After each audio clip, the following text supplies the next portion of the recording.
Don't you love it when things are both easier and more affordable? Like when the rain washes your car for you. Or like when you save up to 10% by bundling your renters and auto insurance with USAA. Bundle with USAA and start saving. Get a quote today. You're listening to Away with Words, the show about language and how we use it. I'm Grant Barrett. And I'm Martha Barnett.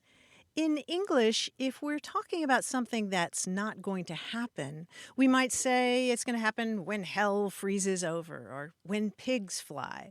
But in Spanish, you can describe something impossible by saying it's going to happen on the day when cows fly, el día que las vacas vuelan. And in Italy, it's not cows or pigs flying improbably, it's donkeys. They say the equivalent of when donkeys fly.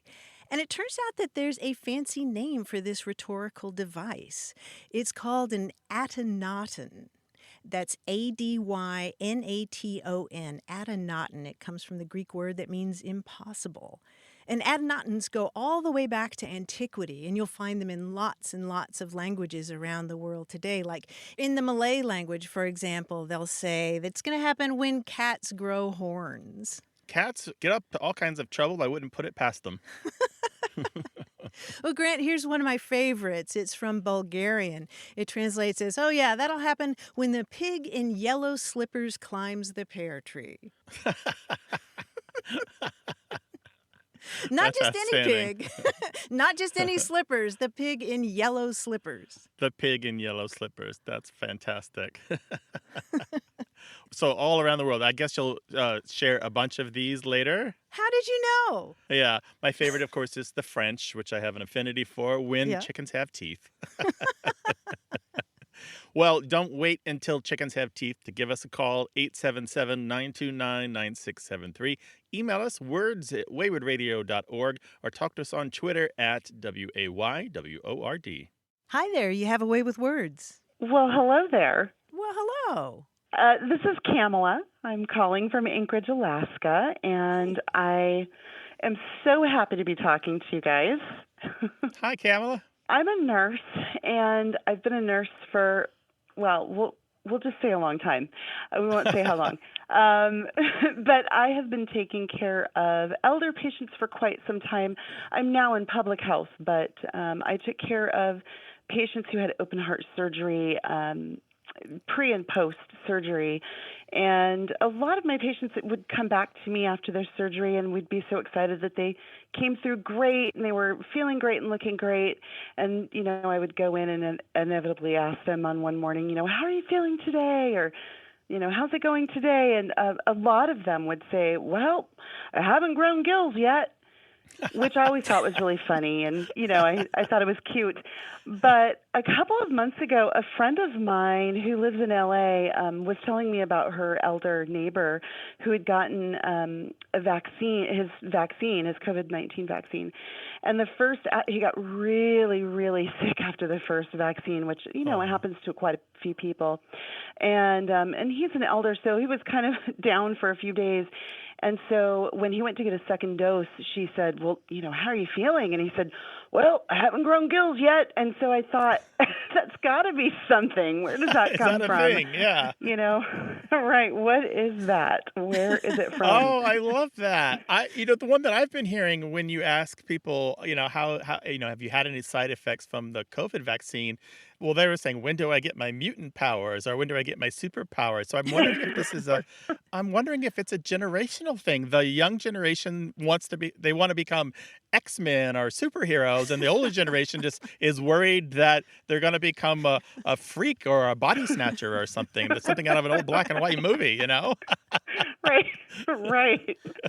Oh, I know. I kept wondering if it was just a saying about reversion and evolution, or devolution or something. I wasn't sure where it came from, but I couldn't find anything about it. So I just wanted to turn to the people I knew would know.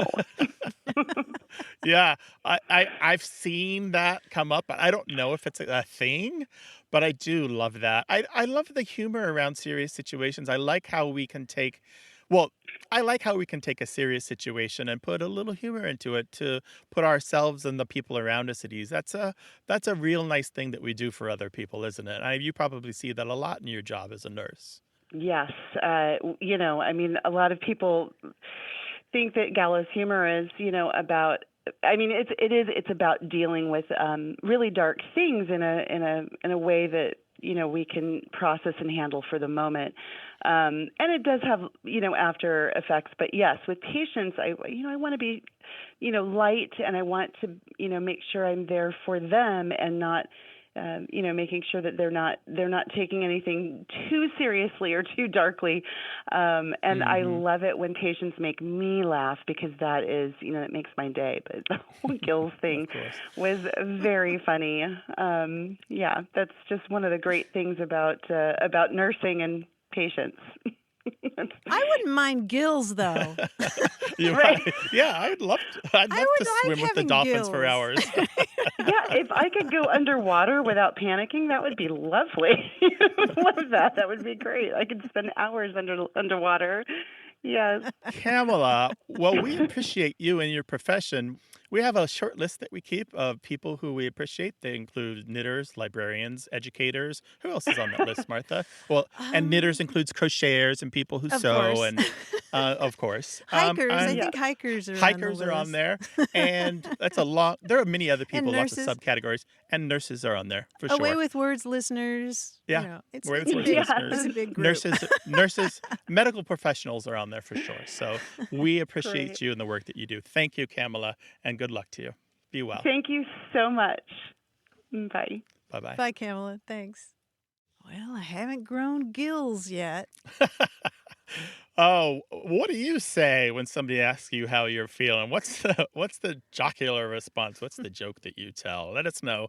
877-929-9673. Email us with the funny line, words@waywardradio.org.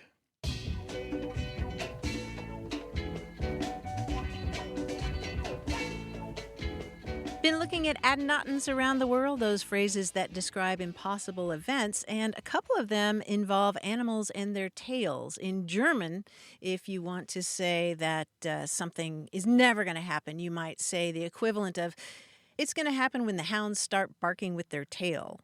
And in Latvian, you would say, it's going to happen when an owl's tail blooms.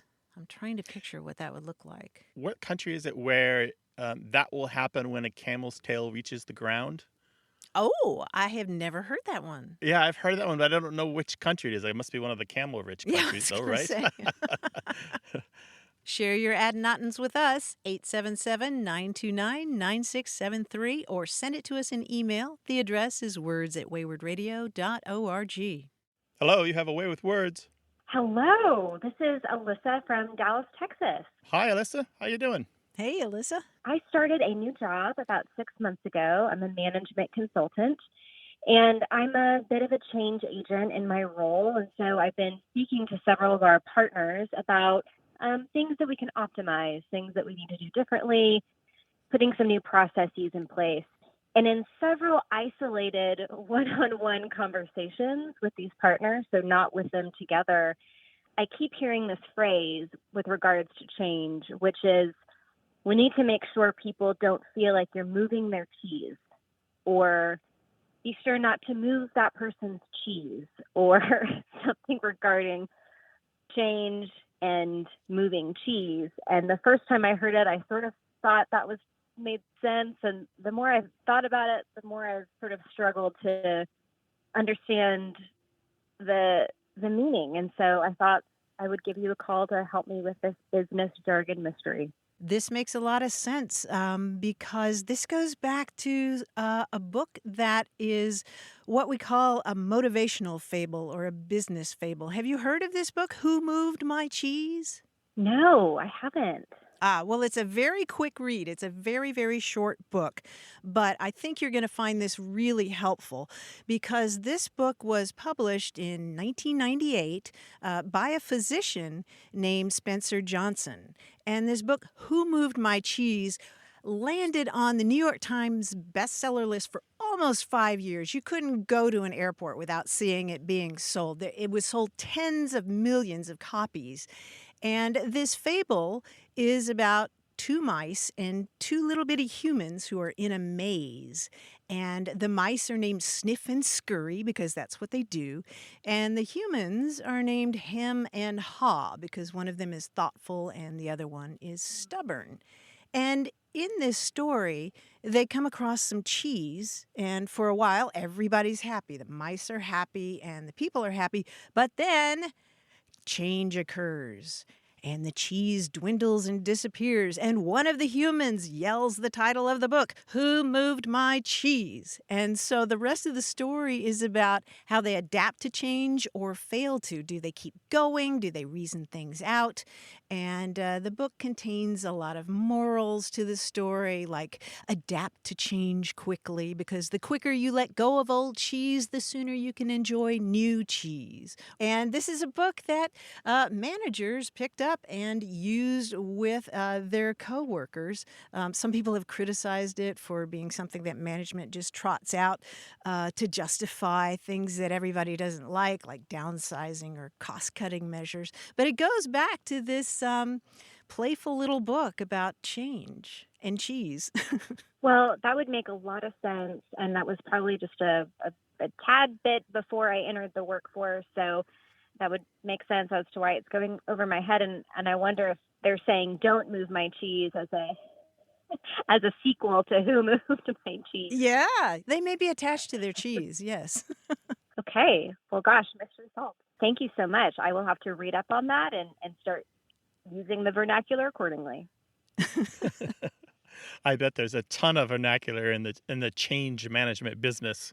Yeah. I'm wondering if some of the workers who say that are from a generation before yours, because this was a wildly popular book in its day. They are. They're the partners, primarily partners and principals. So they have anywhere from 10 to 20 years on me, and I love a business book, but that one's just a little bit older than I would have been reading in college and high school. So that makes a lot of sense, guys. Thank you so much.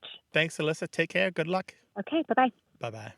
877-929-9673. Email words@waywordradio.org and talk to us on Twitter at WAYWORD.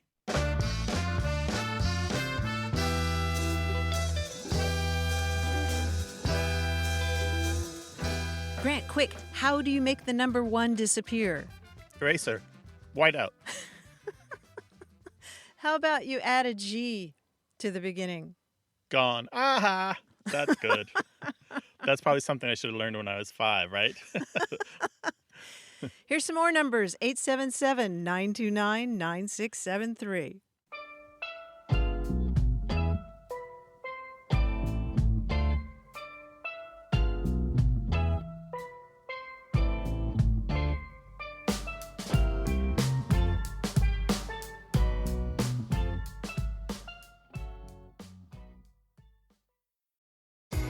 This episode is brought to you by Temptations Cat Treats.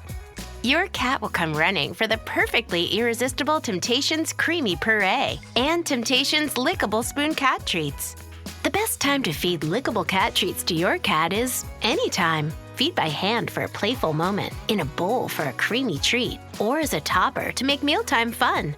Visit temptationstreats.com to learn more. You're listening to A Way with Words, the show about language and how we use it. I'm Martha Barnett. And I'm Grant Barrett, and in the distance comes running along John Chinesky, our quiz guy, and in his hands is another quiz for everyone to solve. John, what are you holding there today? Oh God, I'm so glad to finally be here. Yes, I have here for you a quiz. Let's get to it. Woo! I'll describe for you guys a 2-word phrase. Both words of the phrase have A as their only vowel. Now, for example, I've got my own private shaded spot next to the pool, but they only allow one type of fruit. Won't you join me in my... Banana cabana. Banana cabana. Yes, exactly. Cabana. Okay. Banana cabana.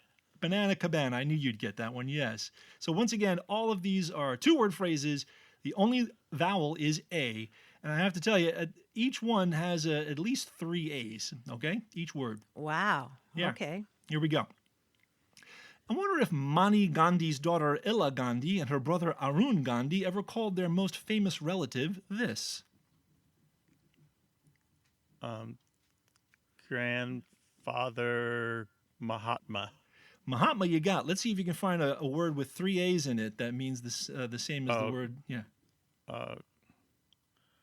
Grandpapa Mahatma. Yes, yes. Grandpapa Mahatma. Yeah, why not? They say making superficial changes or cosmetic changes to a product to disguise its failings is putting lipstick on a pig. But suppose all you have is an earth pig and eye makeup. Aardvark beauty mark.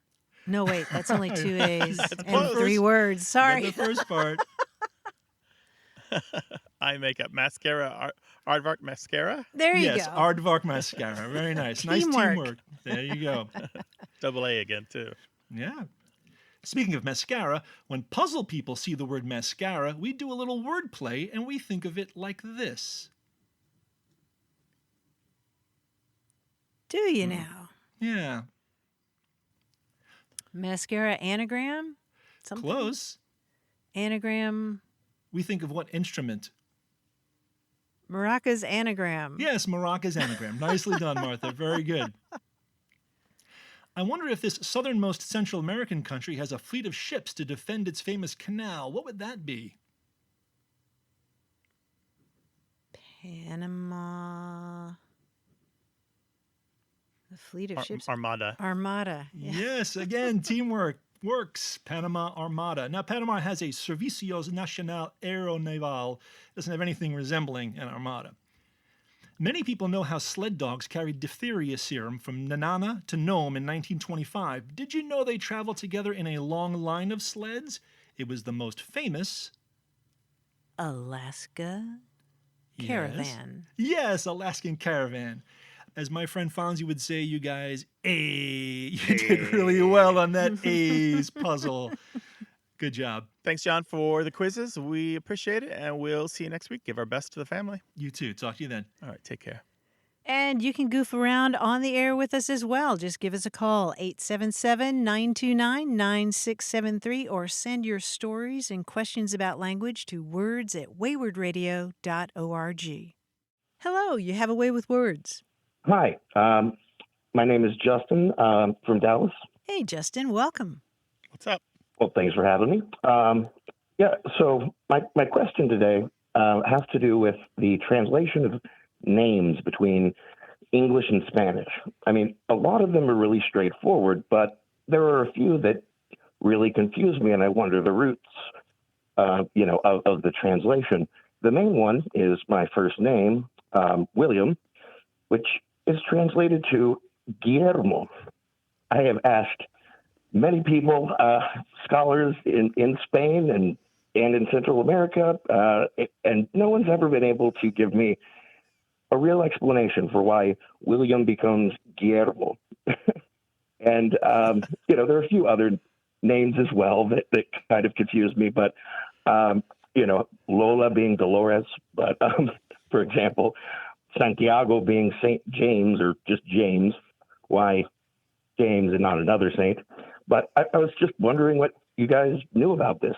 All right, yes, this is a huge question, and names are something I love to talk about. And Martha, for some reason, we don't do a lot with names on the show, but boy, we should. We should. We should. William is a cool name because it has so many relationships with other names in European languages. Here's the thing about William, Justin. So Justin is what, your middle name, and William's your first name? My middle name, yes. Yeah. The bank calls me William. I've gone by Justin for most of my life. The bank calls you William. Yeah. The reason probably that you're called William is due to William the Conqueror. So here's a little story about the name William and why it's in English. William the Conqueror was the man who led the Norman invasion of England to claim the kingdom for himself. So he was in Normandy in France. He had a claim to the throne, he said, and he defeated and killed Harold Godwinson at the Battle of Hastings. And he set out this new lineage for the British Isles, but also brought to the British Isles this huge Norman French influence that created the English language as we know it today. After William the Conqueror came to England, not only did he create this new amalgam of the old English roots plus the French roots, but the name William became a hugely popular name in England, quickly became the most popular name in England. And it has really never receded, I think, from the top, I think it's the top 1,000 names ever since. It is an incredibly common name.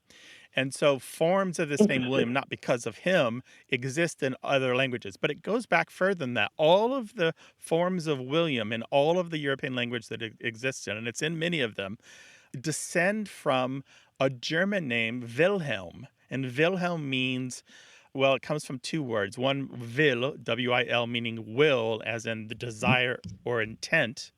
Will meaning desire, intent, like I have the will to do this. And Right, helm yeah. meaning helmet, the thing you put on your head to protect it. And so together these two words mean protection or defense. So that's what Wilhelm or William means. And the name comes from around the 8th century at least. Now, the reason this German name exists throughout Europe is because these Germanic tribes spread throughout Europe and it spread this name as they conquered, as they traded with others, as they spread their language with them. So they brought this language. So that's why you have Guillermo in Spanish, you have Guillaume in French, but you also have Wilemek in Czech and Wilinski in Polish. And there are many, many, many like nickname forms, diminutive forms, and abbreviated forms of this, and especially in French, which I think I counted 80 different forms of it in French. And there's quite a few in Spanish as well, and Italian. Wow. They all have it, yeah. So this all goes back to this Germanic root and the Germanic tribes since the 8th century spreading this throughout Europe. And so this is why you're named William. This is why this name was available in the inventory of English names to be used for you. Interesting. So what I can see where, in the French, there's a good bit of the spelling that's common, right? But was it just, the translation of the W to a GU at the beginning? Was that a phonetic difference? Yes. So Okay. when in historical linguistics, when languages change, and I can't get too far into this because it's beyond the length of this show, there are some specific rules about how sounds change. For example, why do we say William, but in German it's Wilhelm? It's because V is the voice sound where we use the vocal cords, and W is almost that same mouth shape with the lips, but we don't use our voice for the W, right? Say William and William, and your mouth is in the same place, but one uses the vocal cords and the other one doesn't, right? So that's one way that language change. Yeah. And with Guillermo, that's the sound moving to the back of the throat, and the same with Guillaume. So the sound changed numerous times to become Guillaume and can become Guillermo, and then it had different paths. So these sounds can change multiple times before they get. So Guillermo probably is, I think it's the 4th or 5th sound change for the V sound to become that G in Guillermo. And you see the same kind of change between the English word for war and the Spanish word for war, which, as you may know, is guerra. And guerra. Yeah, and then the English words ward and guard both come from the same root, and warranty and guarantee. Sometimes those G's and W's interchange like that. Interesting. That is the best explanation I've ever heard. This has been something I've been wondering about for so long, and this is a really convincing explanation. There is a very readable book. It's an academic book, but it's a very readable book nonetheless, called Historical Linguistics. I think it's to the 3rd edition by R.L. Trask, Trask. I highly recommend it. I think you can if as a college student or a high school student can definitely read it. Again, Historical Linguistics by R.L. Trask. I absolutely recommend it. It will introduce you to the topic of this language change. This is how we know what languages used to sound like, and how we know that these languages are all related and go back to Indo-European and Proto-European. And we know that Sanskrit is related to Latin, for example. We know this is how we And know Greek. that It's crazy. in Greek. This is how we know that the Indian languages are related to the European languages. It's amazing. That is okay. I will definitely pick up that book. I absolutely will. Thank you guys so much. Take care. Be well. Glad to have you. You Bye-bye. too. Thank you. Bye. 877-929-9673.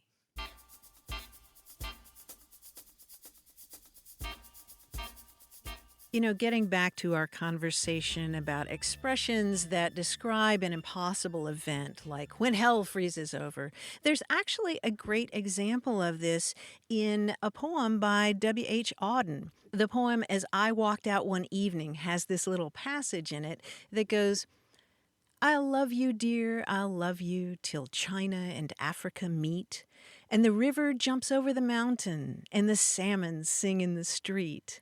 I'll love you till the ocean is folded and hung up to dry, and the 7 stars go squawking like geese about the sky. How great is that? That's fantastic. That's love. He's going to love his sweetie till impossible things happen, which basically is forever. That's very nice. 877-929-9673.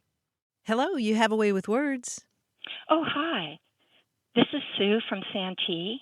I wanted to ask about the phrase, do it up brown. It's something I haven't heard in a while. I don't hear it at all from my peer group, but I do hear it from older people. And just recently I was watching Turner Classics, and I saw Kitty Foyle in old black and white with Ginger Rogers, and they mentioned Do It Up Brown. And then another movie I saw, so it's like clearly it's an older deal, but I do hear it once in a while. Do it up brown. And in what context would you hear it? I mean, what did the phrase mean exactly? Well, to me, it means let's pull out all the stops and really celebrate. It's like let's have a bash, or like a couple has decided to get engaged and let's do it up brown. Let's go out and get dressed up and do the town and look smashing, that kind of thing. Yeah, that sounds about right. Do it up brown. Do something to perfection or thoroughly or excellently. There's also just to do brown or do up brown without the it in there. The idea here, the both versions or all versions of this phrase go up back to the idea that you are cooking something, that you perhaps are perfectly cooking a cut of meat or baking a bit of pastry to perfection. So it's just the idea that you're comparing what you're currently doing to making food perfectly. You're browning exactly as it should be done. However, there's also negatives for this as well, where to do brown or do it brown was to beat somebody at their own game or to conquer them in a challenge or to cheat or to swindle them. And that kind of cooking was maybe to roast them on a spit or to cook them until they were done. It was a different kind of, but still had the cooking metaphor in there. Still the idea of that they were singed, rather than cooked to perfection. So you do have the positive and the negative connotations. The do it brown or the do it up brown was usually positive, but the do up brown or the do brown was sometimes negative, but also positive. So, and occasionally, if you look, Sue, you'll find do it up blue instead of do it up brown with the same kind of variation in meaning. I would never have thought of the cooking metaphor. I mean, I was thinking brown, what a dull color, do it up spectacular doesn't sound brown. But cooking totally makes sense. Sue, I'm really digging your description of getting gussied up and going out. It seems like a long time since that's happened. Like doing the town, or white tie and tails kind of thing, But yeah, cool. Well, thank you so much. Well, Sue from Santee, California, thank you for your call. We really appreciate it. Take care. Thank you. All righty. Bye-bye. Bye-bye. Do it up brown and do it up right. Give us a call, 877-929-9673, or send your thoughts and observations about language to words@waywardradio.org. Hello, you have a way with words. Hi, my name's Leslie. I'm calling from Dallas, Texas. Hi, Leslie. Welcome to the show. Hey, Leslie. Hi, thank you.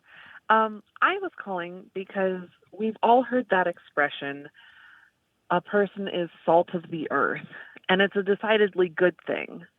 But there's also the saying, someone salted the earth. and it's decidedly negative. And I was wondering where those expressions came from and how one can be so positive and the other is so negative. Ooh, Okay. I love the diametrically opposed sayings. Salt of the earth meaning someone is good, and salting the earth meaning what? That they've ruined a thing or just spoiled a thing?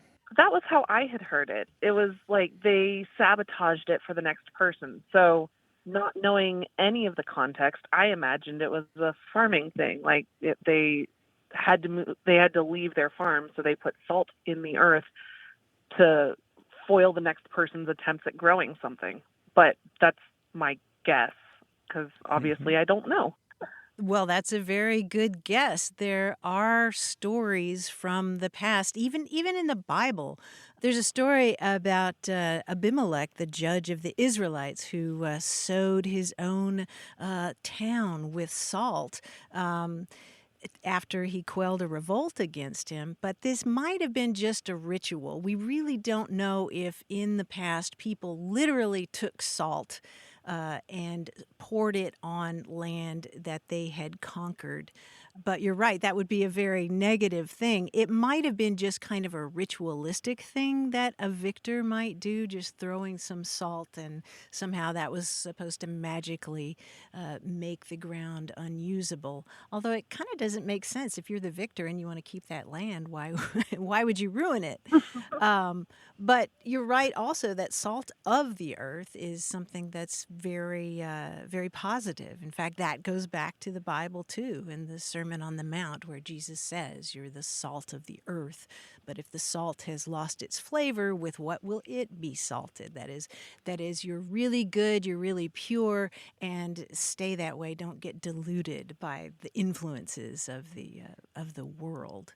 So yeah, they're two very different ideas. Yeah, there's a fantastic book all about salt. It's called Salt, A World History by Mark Kolansky. It's got fantastic ratings everywhere and great reviews. I highly recommend it. You will find that salt and human history go hand in hand. Well, that would make sense. I can't wait to learn more about it. Thank you. Yeah. Well, Thank Leslie, you, call us Leslie. again sometime and we'll talk about pepper. And then cinnamon. Oh, man, you're going to expand my culinary horizons so far. All right, take care and be well. Thanks, Leslie. Thank you so Bye-bye. much. All righty. Bye-bye. Bye-bye. 877-929-9673. Words at waywardradio.org.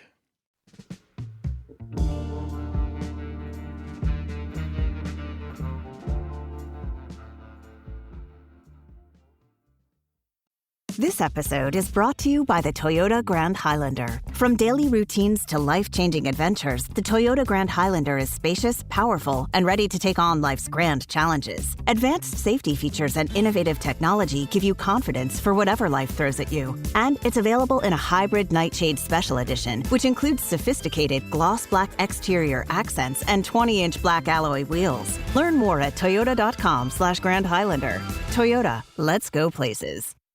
You're listening to Away with Words, the show about language and how we use it. I'm Grant Barrett. And I'm Martha Barnett. We recently had a conversation about the word regret, and it reminded me of a poem by David Ray called Thanks, Robert Frost. It goes, "Do you have hope for the future?" someone asked Robert Frost toward the end. "Yes, and even for the past," he replied.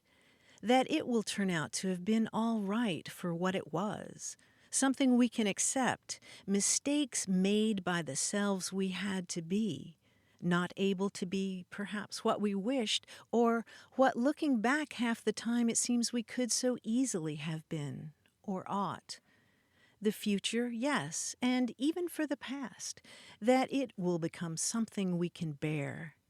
And I, too, and my children, so I hope, will recall as not too heavy the tug of those albatrosses I sadly placed upon their tender necks. Hope for the past, yes, old Frost, your words provide that courage, and it brings strange peace that itself passes into past, easier to bear because you said it rather casually as snow went on falling in Vermont years ago." I've always enjoyed poetry that invokes or evokes poetry that we all know. So this lesser known poem calls on the strength and power of the Snowy Woods, the poem that Robert Frost wrote that you probably learned in school. Yeah, a couple of them stopping by the woods on a snowy evening, and also the idea of two roads diverged in a yellow wood. I really like this as a rumination on regret. And a lot of Robert Frost poems were that, at least the ones that I know. They were thinking about what he had done and had not done. And I think maybe there's something that happens later in life, but the best poetry for me now is poetry that connects to my own thoughts about roads that I could have taken, of jobs or lives or people that I should have known better or should have taken up or should have pursued. The phrase "hope for the future" is such a cliche, but it's jarring to hear somebody talk about hope for the past like that. You know, in this whole poem, the word albatrosses leaps out at me as being the only thing that's really idiomatic. Everything else is idiom-free. He's talking about putting albatrosses upon their tender necks.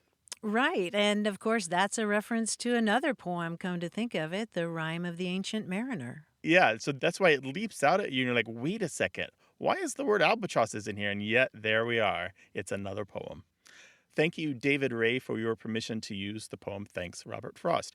We'll link to it on our website at waywardradio.org. And if you have a poem that you want to share with us, send it to words@waywardradio.org or send it to us on Twitter at WAYWORD. Hello, you have a way with words. Hey, how are you? This is Kit B. Smith. I'm calling from Pulaski, Tennessee. Pulaski, Tennessee. Well, what's on your mind, Kit? Growing up, we used to play hide and seek. And we used to, when you have something that when the game's over or you want to start over, you would call in and people would come in. And over the years, I've heard people say different things. Like some people say, "Ali Ali Oxum free," or somebody said something about King somebody or other, whether freeze, whatever. And I never heard it. But when we said it, we would say, "All y'all come in free. All y'all come in free." And everybody would come in and we'd start over. The game would be over. So I'm just wondering, what are you really supposed to say? Is there something about an ox or something? Is there something about a king? So I'm just wondering, what is the real end of the game of hide and seek call? So all what y'all come in free. I like that. I do like that a lot. It makes sense. It's perfect. Yeah. Well, it made sense to us. Sure, and this is, gosh, Grant, how far back does this game go? Hundreds and hundreds and... Well, the idea of hiding and finding people probably goes back to the beginning of humanity, but as a formalized game, yeah, hundreds of years. Yeah. Well, with a children's game like this, it gets passed by word of mouth. It's not that often written down and spread that way. So it's going to evolve. I mean, when I was growing up, we said "Ollie Ollie in free," or I had a friend who would say "Ollie Ollie ump free," and I just thought that was the weirdest thing I'd ever heard. It was somebody who I've heard both of those. Have you? Well, that Yes, girl I was have. from Alabama, so I'm wondering. Originally I'm from Miami. I'm from Miami, Florida. So that's where I grew up. Oh, so you were hiding behind palm trees and things like that. Oh, we were hiding everywhere. But I got to tell you both, in my experience, we didn't even play the version where you got to come in free. We played the version where you hid until you were found, even if it took hours. Oh, really? And you just hoped that all the other kids never gave up. Like, otherwise, you would just have to wander out on your own to find out that they were doing something else entirely. There was no calling people in, so we didn't have that shout. There was no shout at all. But Martha, I'm with you. I'm looking at the Dictionary of American Regional English. There's dozens of versions of this. Ollie, Ollie, auction free, like a AUCTION, and then my favorite one is Ole Ole Olson, all in free, like Ole Olson, the famous jokey character in the Scandinavian parts of the country. There's all these Ole Olson jokes. And the obvious ones like all home free. All of them have the idea that if you're out there, you can now come in and the game can start over and somebody else is it, right? Right. Well, Kit, you are mashing the memory button for a lot of people right now. Yeah. I hope so. Thank you very much for sharing those memories with us. Take care now. Call us again sometime, Kit. We really appreciate it. All right. Take care. Thank Bye-bye. you. Bye-bye. Thanks, Kit. Bye-bye. So I guess to answer Kit's question directly, there is no one canonical call for hide and seek. It's been No, around, as you said, forever. they'll let you know pretty quickly if they do it differently on the block. What were the catchphrases for your games? 877-929-9673 or email words@waywardradio.org.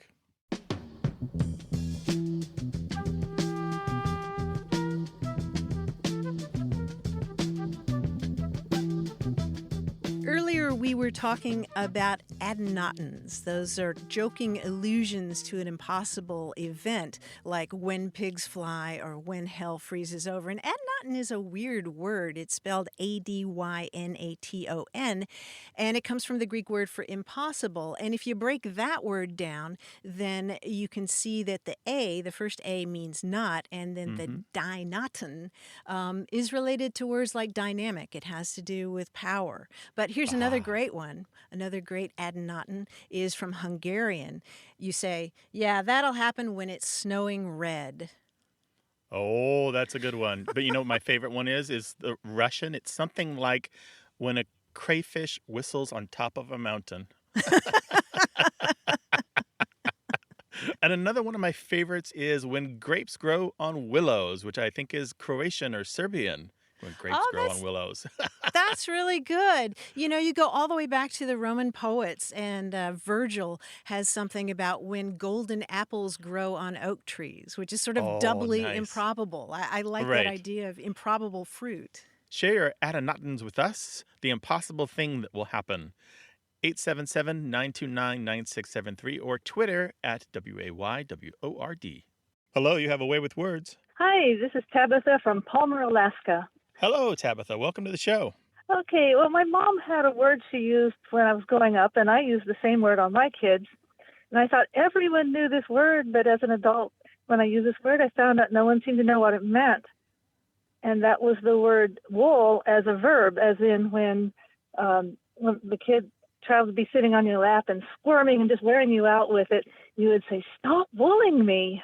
So tell us a little bit about the history of your family. Are you all from Palmer? No, my mother is from southern Missouri, around the Osage area, Ozark of Missouri. And the only other time I heard anything like that word is a friend from Indiana one time said to her kid, "Stop bullying me," which was very similar.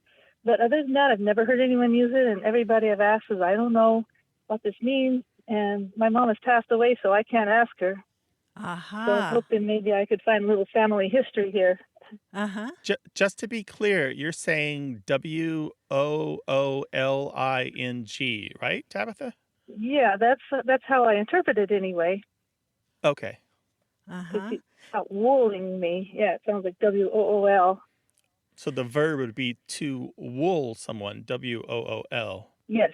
Well, I think Grant and I both had a light bulb go on when you talked about Missouri, because this is a term that you will hear particularly in the South and South Midlands and Appalachia and the Ozarks. Stop wooling me, and it has to do with roughhousing or tussling with or handling excessively. Like a dog with a toy or something. Is that your sense of it? Yeah, because, it's when a child would be on your lap or something, especially if you had to keep them there for some reason, and they're just restless and they're wiggling and squirming and they're just starting to wear you out with all that, and you just finally say, "Stop wooling me." That's interesting, because a lot of times you'll hear it applied to the child itself, like that baby's been wooled around so much today at the family reunion that she's going to sleep really well tonight. Wooling around.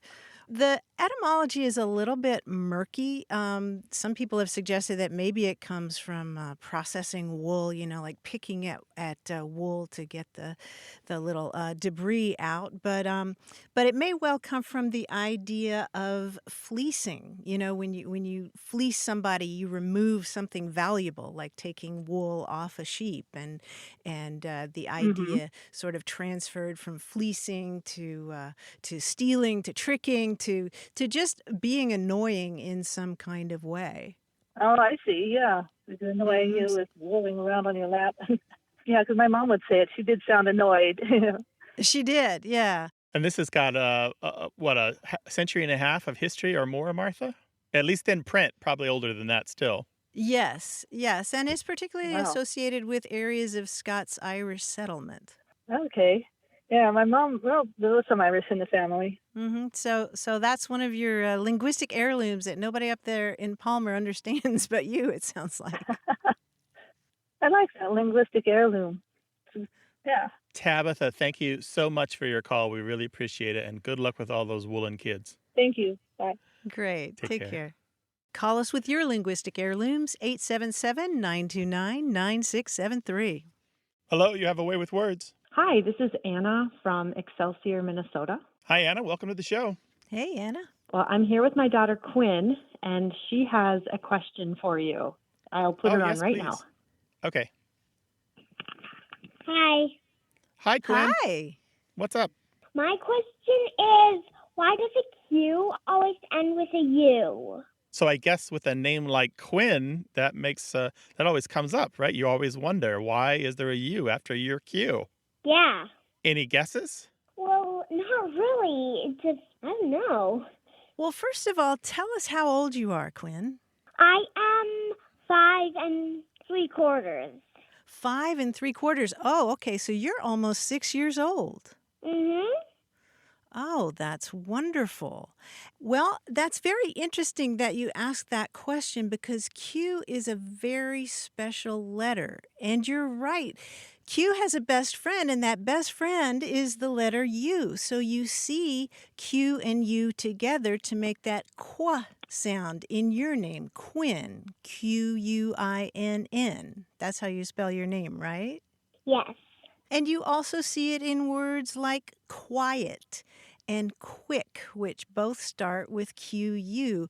And there are very, very few words at all in English where Q doesn't hang out with its best friend U. But even in those words, when the Q is away from the U, like in the name of the country Iraq, it still has a K sound, but it needs the U to make that Qu sound. Can you hear the difference between the K and the Qua? Yes. So there are a couple of other letters that give us a K sound, the letter K, like in kick, or the letter C sometimes has a K sound, like in the word CAT. You know what that spells, don't you? Yeah. Cat. Exactly. Yeah. The C in that word has a K sound, but Q is a really special one that has a best friend that is the letter U, and that's how it makes that Qu sound like in your name. Mm-hmm. So without the U, then your name would just be Kin and not Quinn. Yeah. That would be a funny name. That would be a Yeah. funny name. It's better as Quinn, I think. You sound like a Quinn to me. And I'm impressed with your spelling and reading abilities.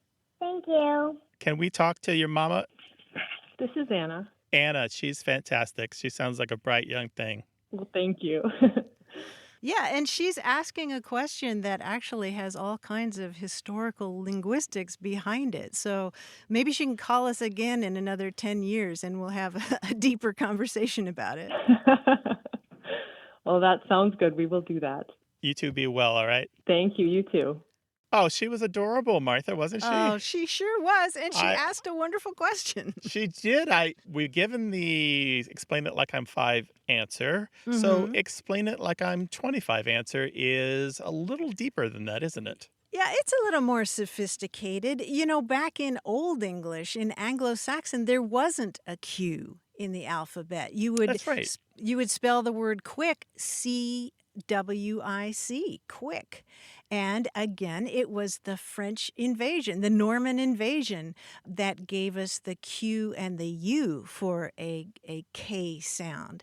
And the reason that the French had the QU, indicating a K sound, is because of the influence of Latin, which used a Q before a U to make a W sound, like in quid pro quo. And that goes back to the Etruscans, because they had 3 different K sounds. Yeah, so the Etruscans had a variation on the Greek alphabet, and they had a letter that is a lot of people won't know was a Greek letter because it was dropped. The kappa, the QOPPA, right? And that is where we got the Q. So if you're looking for the Q in the modern Greek alphabet, you won't see it.